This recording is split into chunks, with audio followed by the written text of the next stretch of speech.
So OpenAI finally announced ChatGPT Search, which has now been made available to anyone with a Plus subscription, or if you were one of the lucky ones on the waiting list, okay? This is OpenAI's attempt to take on Google for that massive share of search engine marketing, okay? So in this video, I'm going to give you an overview of what I think of ChatGPT and some practical use case examples, okay? So we can see here on the OpenAI website, everything about the introduction, okay? Get fast, timely answers with links to relevant web sources, okay?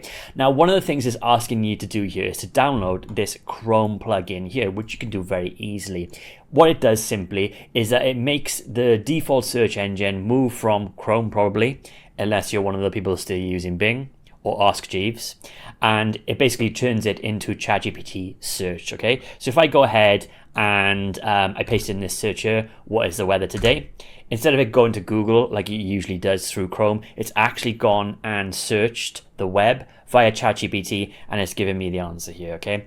As of 10 past 3 on Monday, November the 4th in Bangkok, it's 93 Fahrenheit, okay? Yeah, pretty warm here today, gotta be honest with you. That's why I've got my aircon blasting, so apologies if you can hear that. But yes, this is a really huge deal because so far you've had Perplexity dip their toes into the search engine market, and if you've been watching my channel for any length of time, you know I'm a really big fan of it. In fact, I'm actually going to be doing a full comparison between GPT Search and Perplexity in my next video. But if you go to OpenAI introducing ChatGPT Search, you can pretty much see everything you need to know about it. So let's dive into it. So on ChatGPT, just simply activate search, you click on this search button here, okay? Similar to Perplexity with the focus feature, you just simply make sure it's clicked and highlighted, and then you can go ahead and ask it a question like you would Google, and it's already got some pretty interesting suggestions here already, okay? So let's kind of do our first search, okay? So let's just say compare, why not, ChatGPT Search with Perplexity, okay? That's going to be a hot topic right now. As we can see already, it's GPT Search is writing me the answer. So one of the things you will notice straight away is how it's different from your kind of conversational approach with a normal ChatGPT, in that it's given us sources and citations, and we can see here it's taken this paragraph from the Wall Street Journal, this one from Wall Street Journal 2, and then other sources here, okay? And if you click on the bottom here, you'll get this panel on the right hand side which actually gives you the citations. Great for fact checking, great for research, and then also the search results from your query, okay? So we've got a lot of info here already, so whether you want to read through all this or not, but you can kind of see already how this is different from normal ChatGPT. One of the things I will say is if you do a similar search on Perplexity, and I'll do this in the other video, okay, you get a lot more information, for example, YouTube videos, you get images and that kind of thing. That's not here yet from what I can see in GPT Search, okay? So I think that's one of the things they're probably going to improve on over time. But one of the things I like the most about this so far is that you can see it's just giving you the information that you've asked for, okay? Where's the ads, right? Where's all the different ads that people have paid for to put on top of your product or your service inside Google, okay? They're simply not there. Where's Reddit at the top of every search, okay? Yeah, exactly. So right now it's a breath of fresh air. So I'm liking what I'm seeing so far, even if it isn't, I would say, as comprehensive as Perplexity. But we'll get into that in a moment. Okay, and I just want to show you some of the other things I like about GPT Search so far. So I've just done this search.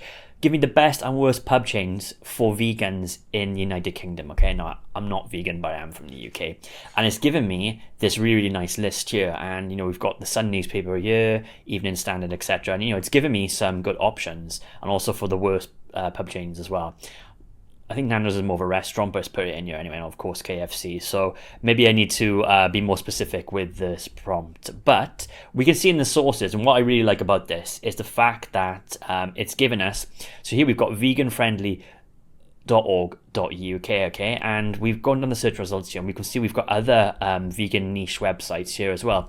So I really like the fact that GPT Search is not, it's including the niche sites, okay? Google completely killed smaller websites with the HCU helpful content update, okay? It's one of the reasons why people are there's a bit of backlash against Google at the moment. It killed a lot of small businesses overnight. It killed a lot of affiliates as well, if you're into that sort of thing. What I'm seeing here is that GPT Search is not completely reliant on the big websites like Google is right now, not heavily favoring them. You've got Reddit always at the top of every post. You've got big news sites, DR90 websites at the top of every post. It seems like GPT Search is including including the niche websites that are focused on, the various niches. So I like that a lot. So yeah, we can go ahead and take a look. Vegan friendly, and we can see here this is a niche site, and yeah, it's giving you all the information about being a vegan. Probably a site, we've got other vegan wins here, sites that probably just aren't doing very well on Google, or have been killed by the HCU update. Okay, so I really like the fact that it's included, and I've done a lot of searches so far to test this. I'm seeing niche sites included, which is great. So that's one of the things I am liking about ChatGPT Search so far. Okay, next example, and I wanted to give it something really up-to-date and relevant to show you that this is a search engine. Whereas if you asked traditional ChatGPT about something that happened this morning, chances are you would not get the information, okay? Whereas if you're asking Google, you'll get news sites, you'll get UGC content that will tell you, what's happened or report on the news or whatever. So I've asked GPT Search, what are the differences between iPhone 16 and iPhone 15, okay? So iPhone 16 has not long been out, so this is really up-to-date, relevant information. And again, it's given me exactly what I've asked for, a list of the differences between 16 and 15 versions of the iPhone. Okay, now what's really good about this is you can follow it up with multiple different follow-up questions or different prompts. Okay, so what I did is I followed up with, I said, output that data into a table for me, and it's gone ahead and done that. Okay, so I've got this table comparison between iPhone 15 and iPhone 16, and I did it pretty much instantaneously. Okay, and I can go ahead and use this information however which way I will, or ask it even more follow-up questions. Okay, you could not do this with Google. All right, the chances are there may already be a table there that Google produces. Okay, certainly in Perplexity there most likely would be. However, if you want your information in a certain way, ChatGPT, you can do that, right? And what I did for this is I clicked off the search function and just asked the normal ChatGPT 4.0 to output that data into the table. Okay, so I took the search result from GPT Search and then followed it up with prompts to ChatGPT. Okay, and that's one of the things you can do. You can take the information from web search and you can go ahead and further prompt that along with ChatGPT. So I just want to go ahead and compare this result to the same result over here in Google. So in Google, again, we've got the main answer here, and then we've got people also ask, we've got some comparisons, and then we've got the videos, the YouTube videos, okay? No ads on this one, but I mean, you know what Google search is like. If I just did another search, you'd have 4 ads before I even saw an organic result, okay? That's just the way Google is right now. Whereas, we've got, I would say, more relevant, more concise information with cited sources and showing a greater kind of scope of websites, okay? One of the things it doesn't have, I mentioned this earlier, it doesn't have the YouTube videos, which I think is a mistake for right now. I'm sure they're going to include video information in, right, guys, because YouTube is just becoming more and more important. A lot of people like to see their information visually, and I really think they should be including video in the search results in future. But yeah, I'm sure they're working on that. And now I want to talk a little bit about, I guess, the future of search and kind of how it's going to affect the landscape, because no one really knows, for example, the rules or the nuances of how to actually rank articles inside GPT Search or inside Perplexity, right? Right now, we're guessing, okay? If you remember the early days of Google, it really was the Wild West in terms of being able to rank articles or rank websites and things like that. Even now, I guess to some degree, we're still guessing, although we do follow Google guidelines, whether that helps or not, ask some of the recently spurned SEOs what they think, okay?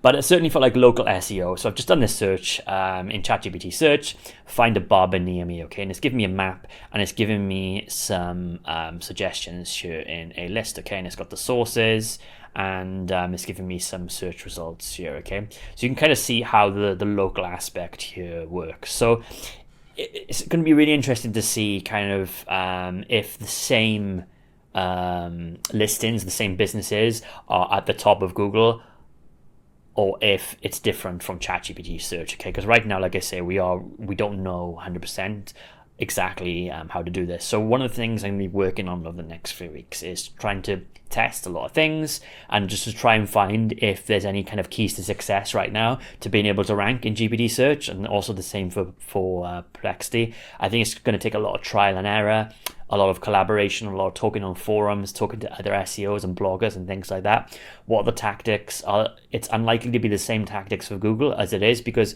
LLMs work in a different way. Right, and yeah, it's just going to be really interesting to figure all this out. So hopefully there'll be some upcoming videos on the channel of some things I've worked out, and yeah, hopefully I can show you guys for that. Cool, so I hope you enjoyed this video on ChatGPT Search.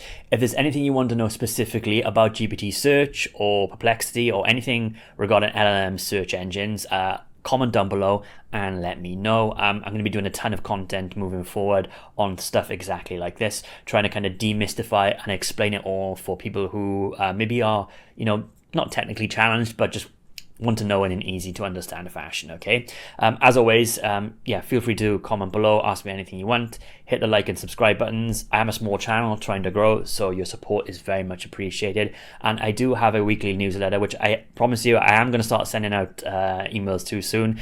I wanted it to reach a certain amount of people, because sending emails to just a few people, guys, it's not great. So yeah, sign up for the newsletter. I'm going to be packing it one time a week, not going to spam you with as much kind of tips, tricks, and helpful content as I can, including the prompts I use for some of my tutorials and everything like that. So any announcements you will really want to get on that. So yeah, sign up that to the link below. And yeah, that's it for today. And yeah, I'll see you on the next video. Thank you very much.